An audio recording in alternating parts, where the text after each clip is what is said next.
Greetings everyone and welcome back to my YouTube channel. My name is Ibrahim Hassan Sofi and today I'm here with the lesson 12 of the book 21 Lessons of the 21st Century titled Change.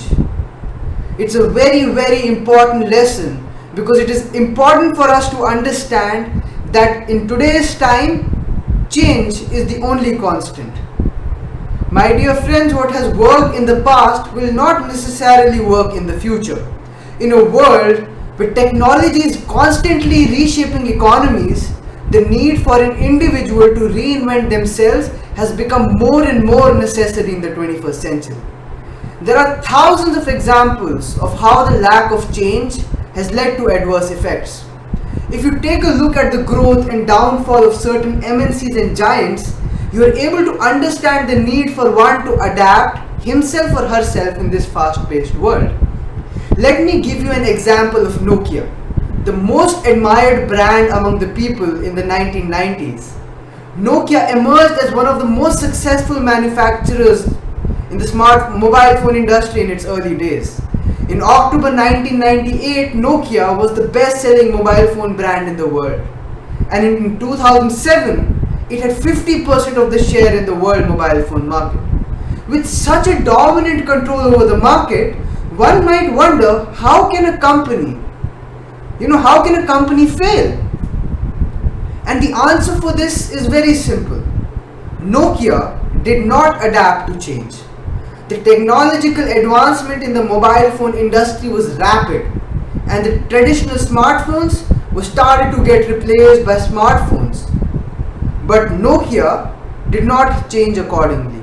The new entrants like Apple and Samsung started to bring in new technologies, started to bring in new products, and it plummeted the growth of Nokia. But Nokia did not understand the need to transform itself even then, because Nokia's business was going fine, as smartphones used to be extremely expensive at that time and only the niche people could afford it. But when the mass production took place and the smartphones started to become cheap and more affordable, the entire society shifted from button phones to mobile phones. And this was when Nokia understood the devastating loss because of the lack of change. A company which had more than 50% of dominance in the world mobile phone market fell to mere 5% in the year 2013.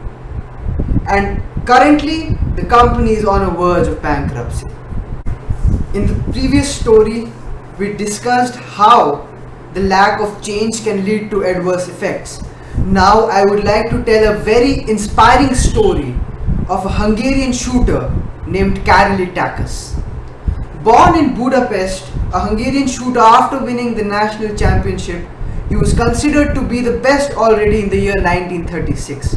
He was a fan favorite for winning the 1938 Olympics gold medal. High on hopes and dreams, the marksman practiced relentlessly.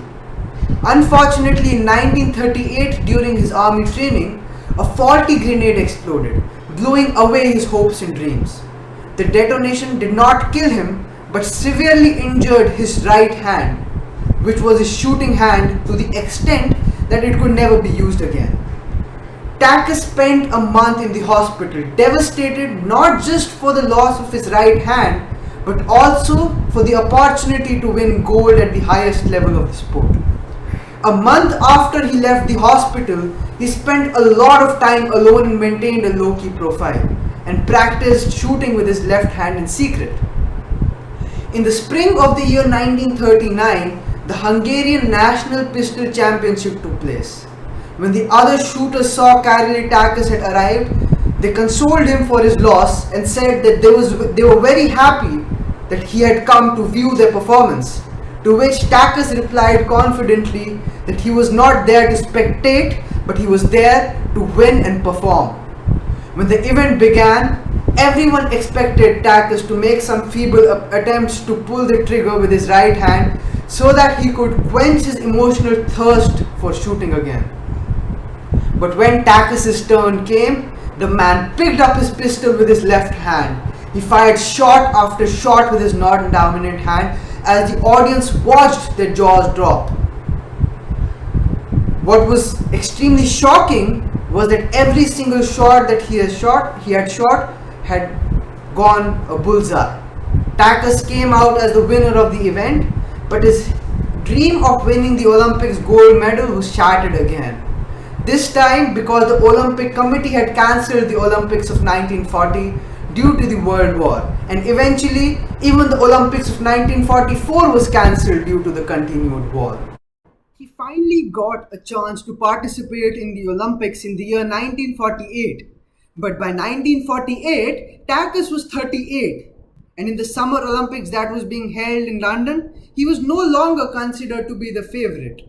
Before the event, the reigning champion asked Takas, "What are you here for?" To which he replied that "I am here to just learn." The surprising fact is that with his weak hand, the left hand, Takas ended up winning the gold medal. And not only did he win the gold medal, but he also went on to set up the world record for the rapid fire pistol event. By these stories, what I've tried to emphasize on is that how important it is for us to change. Now I shall be discussing about the change in the education system of the world. Today, children are educated according to the Industrial Revolution model. They sit in square rooms with the same aged peers. The rooms are divided into rows of desks and chairs, and they are taught by the same aged teachers on different subjects. This educational model may be outdated in this era, because in such a world, the last thing we need to do is to give pupils more information. They already have far too much of it. Instead, people need the ability to make sense of the information, to tell the difference between what is important and what is unimportant, and above all, combine the many bits of information into a broad picture of the world. Now I'm discussing this, and a question might arise in your mind that, Ibrahim, if we don't teach in the conventional way, what should be taught to these students? Many pedagogical experts argue that schools should switch to teaching the 4 C's, that is critical thinking, communication, collaboration, and creativity. More broadly, they believe that schools should downplay on technical skills and emphasize on general purpose of life skills. Most important of all will be the ability to deal with the change, learn new things, and preserve your mental balance in unfamiliar situations. In order to keep up with the world of 2050, you will need not merely to invent new ideas, but to reinvent yourselves again and again and again. The problem, my dear friends, is that in a world that is greatly lacking relevant advice, due to a highly unpredictable future, the easy option would be to shift to technology. But technology is very, very risky. Technology is a very powerful tool, and it has the ability to control you. I'll give you an example. During the agricultural revolution, a tiny elite enriched while majority of the people worked all day under the scorching sun, enslaved by this technology. In today's time, the technology can act in such a subtle way that you won't even recognize that you have been enslaved by technology. It's easy, my dear friends, it's easy to convince yourself that you have everything in control and you are controlling the technology rather than it controlling you. But stop for a minute, wait for a second, and look at how much time you spend on your smartphone and how much screen time you have. And you'll realize that you have far less control than you think. The algorithms, even though it's a very scary thing, but it's important to understand that the algorithms are watching you. They are watching you where you go, what you buy, whom you meet, what you eat. Soon they will monitor all your steps, your breaths, and your heartbeats. And eventually they'll end up knowing you better than you know yourself. And then they can control and manipulate you. These technologies are relying on big data and machine learning to get to know you better and better. You live in a matrix or in the Truman Show, and in the end, it's a simple empirical matter. In fact, it's a simple natural fact that if the algorithms indeed end up knowing you better than you know yourself, authority will naturally shift to them. The author, Mr. Harari, rightfully says that for this we just have two options. The first is to do what the philosophers and prophets have told us to do for thousands of years, and it is to know thyself. But to do so, you must compete with very powerful corporations that are investing all their resources into figuring out how to hack you. And once they figure out how to work better than you do, then my dear friends, the race is over. They will become the authority. The second option is to happily cede the authority to the algorithms. Relax and enjoy the show. But if you really care about taking control of your life, you have to run way, way faster than these companies can. And you must know yourself before they do. With this, my dear friends, we come to the end of lesson 12. If you liked the video, please don't forget to like, comment and share this video. And don't forget to press the bell icon so that you never miss a video whenever I post a new one. Thank you so much. Stay safe and take care.